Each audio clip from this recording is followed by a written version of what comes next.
Em nome do Pai, do Filho e do Espírito Santo. Amém. Ave Maria, cheia de graça, o Senhor é convosco. Bendita sois vós entre as mulheres e bendito é o fruto do vosso ventre, Jesus. Santa Maria, Mãe de Deus, rogai por nós, pecadores, agora e na hora de nossa morte. Amém. Em nome do Pai, do Filho e do Espírito Santo. Amém. Muito bom dia a todos. Como puderam ver no título desse vídeo, esse vídeo vai ser uma introdução a uma série que vamos tentar fazer de questões morais. Fazia tempo que eu queria começar com essa série de questões morais. Eu, inclusive, tinha conseguido um livro de moral em português. Eu estava esperando ter esse livro em mãos para começar essa série.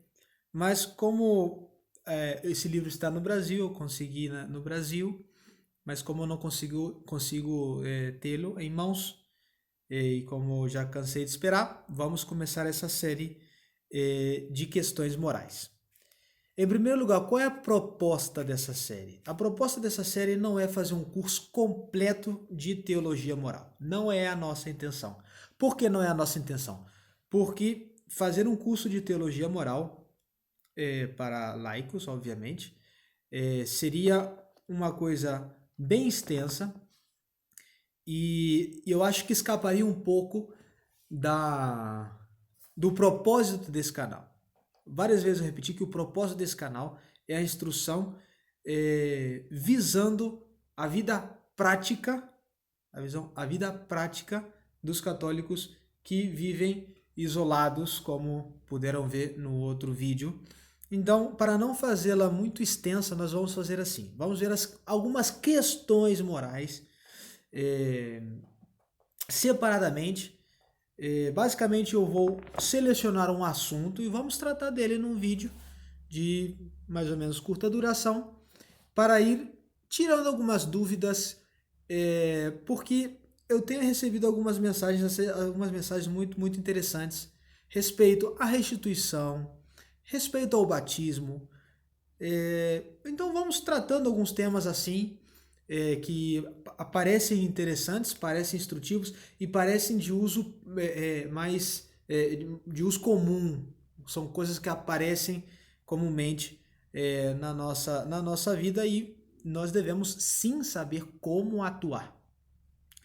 Hoje não vamos tratar nenhum tipo de assunto moral, simplesmente vamos fazer a introdução que nos parece conveniente para que a gente entenda um pouco de que se trata a teologia moral. Então, como definição, podemos definir a teologia moral da seguinte forma. A teologia moral é aquela parte da teologia sobrenatural que trata dos atos humanos enquanto são meios para conseguir o fim último sobrenatural. Aqui a palavra interessante é atos humanos. Existe uma grande diferença entre um ato humano e o ato de homem. O ato humano é aquele que supõe a vontade de um indivíduo direcionada a um fim. O ato humano se identifica por isso, porque é um ato voluntário, é um ato que provém da vontade do homem, da vontade humana. Não é a digestão não é um ato humano, um ato voluntário, é um ato do homem. O homem, independente da sua vontade, digere a comida que ele almoçou. Não é uma questão que depende da minha vontade. Portanto, digerir jamais será pecado. Jamais. Digerir é o alimento que a gente... Porque não depende da nossa vontade. Daí vem o princípio de que todo ato voluntário, todo ato voluntário se destina ou a um prêmio ou a um castigo. Se o ato voluntário termina num fim bom, isso supõe um mérito, supõe um prêmio. Se o ato voluntário termina num ato mau, num ato ruim, ele supõe um castigo. Isso é a moral. Estudar o ato humano e qual é o fim daquele ato. Eu tomo uma espada e corto a cabeça do meu vizinho. Pecado, assassinato, moralmente mal. Eu pego a espada e vou para a cruzada, proclamada por São Bernardo. É um ato virtuoso, é um ato, é o mesmo ato, tomo a espada com fins diferentes. O fim mal, assassino ao meu vizinho.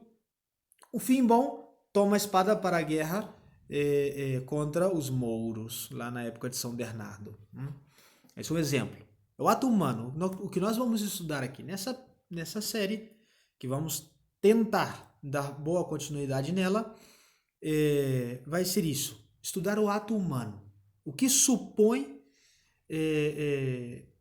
o que vai ser mérito ou o que vai ser castigo. Outra definição interessante também é a teologia moral é a ciência que, apoiando-se, eu estou traduzindo aqui, como eu não consegui o livro em português, eu vou traduzindo. Se a tradução fica um pouco dura, entendam-me porque eu estou traduzindo assim no ato.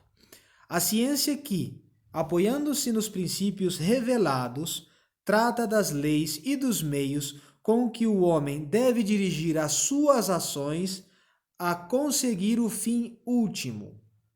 A conseguir o fim último. A mesma ideia. É o ato voluntário que se destina a um fim último. Se o fim é bom, o ato é bom. Se o fim é ruim, o ato é ruim. Outro detalhe aqui. Estamos falando de um fim bom ou um fim ruim. É um erro muito comum pensar que o fim justifica os meios. O fim justifica os meios. Eu quero conseguir ir na missa, por exemplo. Eu quero ir na missa no domingo. Então eu falo para o meu chefe que quer que eu trabalhe no domingo que eu estou doente. Eu estou indo na missa. Cognitivo é mentira aí, mas eu estou querendo ir na missa. O fim justifica o meio. Não. Porque a mentira já é um fim ruim.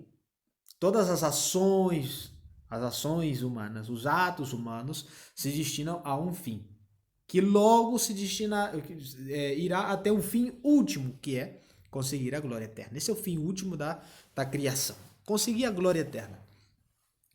Eu não posso tentar conseguir a glória eterna cometendo um pecado. O fim não justifica os meios. O fim não justifica os meios. Todo ato humano deve ser um ato intrinsecamente bom para conseguir o prêmio, o mérito. Aqui também nós nomeamos a palavra lei, que em teologia moral é muito interessante, muito importante saber o que é uma lei. Bom, uma lei é uma ordenação da razão em ordem ao fim comum. Ordenação da razão em ordem ao bem comum. Tanto que falamos do fim que eu me equivoquei. A lei, portanto, é uma ordenação da razão em ordem ao bem comum. Toda lei visa o bem comum. Se uma lei escapa a esse fim que é comum a toda lei, que é a probidade, a bondade do conjunto, ela perde a sua força de lei. Uma lei é isso: ordenar a razão visando ao bem comum. Um exemplo típico de falsa lei é, por exemplo, a lei do aborto. Por que a lei do aborto? A lei do aborto é uma falsa lei, porque ela escapa à finalidade de toda lei, que é o bem comum, porque está tirando de um ser humano uma das coisas mais preciosas que tem, que é sua vida natural. Digo uma das coisas mais preciosas que tem, porque o mais precioso que nós temos é a nossa vida sobrenatural, que é a graça santificante. Mas, como a graça supõe a natureza, a nossa vida natural é importantíssima. Estamos tirando a um ser inofensivo, inocente, a sua vida. Isso é bem comum? Obviamente que não. Isso não é bem comum. Não pode ser bem comum, portanto não é lei, portanto não pode ser seguida. Não pode ser seguida. Uma lei boa, por exemplo, é a lei que proíbe, em estados católicos, prostíbulos, por exemplo. O que pode oferecer de bom um prostíbulo? Nada, absolutamente nada. Portanto, estão proibidos em estados católicos Obviamente que hoje isso não existe, infelizmente, mas em estados católicos estavam proibidos esse tipo de casa de má fama. Por quê? Porque é uma ordenação da razão. A razão que diz, uma casa assim só pode promover o pecado. O pecado faz mal ao indivíduo, portanto fará mal à sociedade, então compromete o bem comum. Portanto, uma lei que ordena a razão em ordem ao bem comum. Bem, essa é a lei.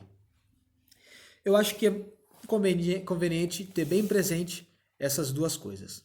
Que a moral é isso. É o estudo de todos os atos do ato humano, o estudo do ato voluntário, que se direciona ao fim último. Se esse ato voluntário se direciona a uma coisa que seja contrária a Deus, é pecado. Contrária a Deus é pecado.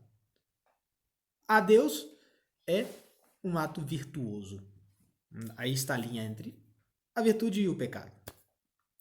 E também o conceito de lei, que é essa ordenação da razão em ordem ao bem comum.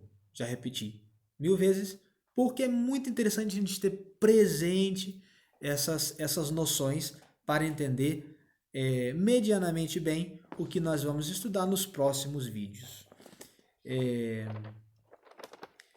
Aqui vai ser muito interessante, se vocês quiserem deixar nos comentários, padre, o senhor poderia falar do batismo, certa questão do batismo, ou padre, o senhor poderia falar em certa questão do matrimônio, ou padre, o senhor poderia falar da restituição. Eu vou selecionando temas que eu acho que são convenientes, que parecem instrutivos e parecem entrar na prática do dia a dia, e vamos estudando juntos alguns temas separadamente. Ave Maria Puríssima, sem pecado concebida. Do Pai, do Filho e do Espírito Santo.